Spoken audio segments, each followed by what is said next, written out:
Komið öll sem hjartanlega sæl og blessuð. Fyrir skemmstu þá heimsótti Björgvin Gíslason tónlistarmaður okkur Súðvíkinga. Hann kom á veitingastæðinn Jón Indíafara eina kvöldstund og þar var hann að kynna fyrir okkur sítarinn og síðan blúsaði hann okkur lög á gítarinn sinn. Hann hefur undanfarið verið að túra landið að kynna þetta merkahljóðfæri og kynna fyrir okkur sögu þess í tónlistarsögunni og ekki síst í nútíma tónlistarsögu, fyrir sem við þekkjum kannski betur. Björgvin Gíslason merkur tónlistarmaður og ég hef fylgst með honum frá því ég var 17 ára gamall. Hann var fremstur meðal jafningja þegar ég var að alast upp og var í miklu uppáhaldi hjá mér og hefur verið með fyrirmynd. Hann yndislegur maður og ég býð ykkur að koma með mér og horfa á nokkra stiklur frá þessu frábæra kvöldi. Gjörðu þið svo vel.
Sem er búið að fylgja mér alla mína ævi næstu því.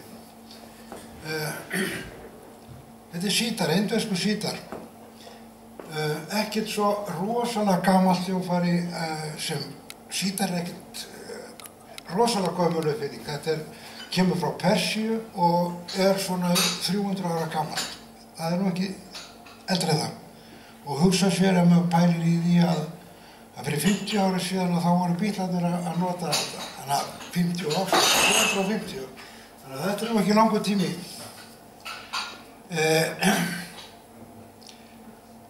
Bítlarnir indversk áhrif og indversk músík í poppi, heimspoppinu, byrjar kannski svona í kringum 1965, þá kemur út lag sem við munum kannski eftir, sem var einhvern veginn, eitthvað ég á þessu svolítið, Hvað var þessu? Jæja.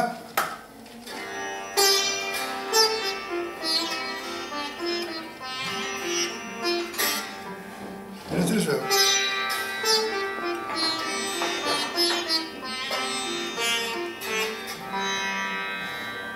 Hvað er þetta? Slúti, fannst það? Mann eitthvað hvað þetta heitir? Norwegian Wood. Nákvæmlega. Alveg kýrskýr. Þetta kemur út 1965 með Beatlunum. Ég man ekki alveg hvað plata þetta var. Robert Ford? Nei, ég man það ekki. Skiptir ekki máli. 65, já. Já. Þeir segja sko að þetta sé fyrsta, og talaðum að þetta sé fyrstu svona indversku áhrifin í popinu. En 6 mánuðum áður þá var hljómsveit sem að hérna gaf út lag sem að var í þessu indverska ragaformi. Raga er sem sagt formið á indverskri músík. Raga eru bara skalar, endalausi skalar sem að eru alveg fullt af skolum og svona sérkennilegi skalar.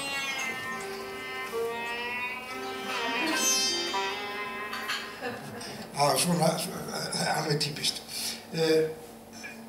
Að þarna 6 mánuðum áður á Beatlarnir koma með þá er sem sagt hljómsveit sem að kemur með þetta hérna lag. My friend,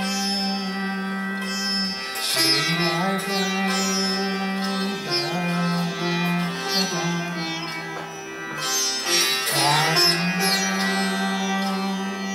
now she's gone.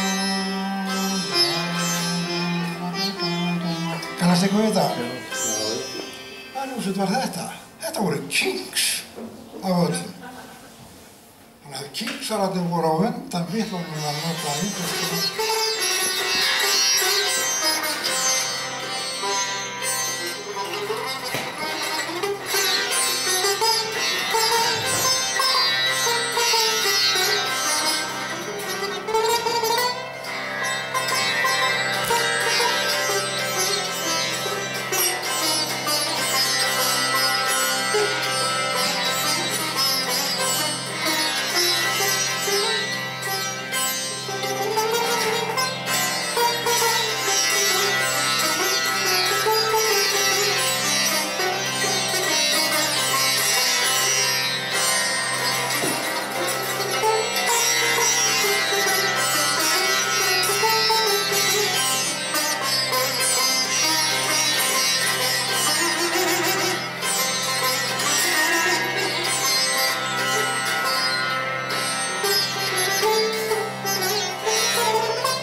flown across every tide.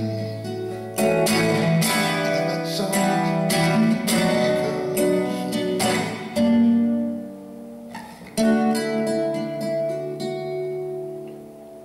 guess I got everything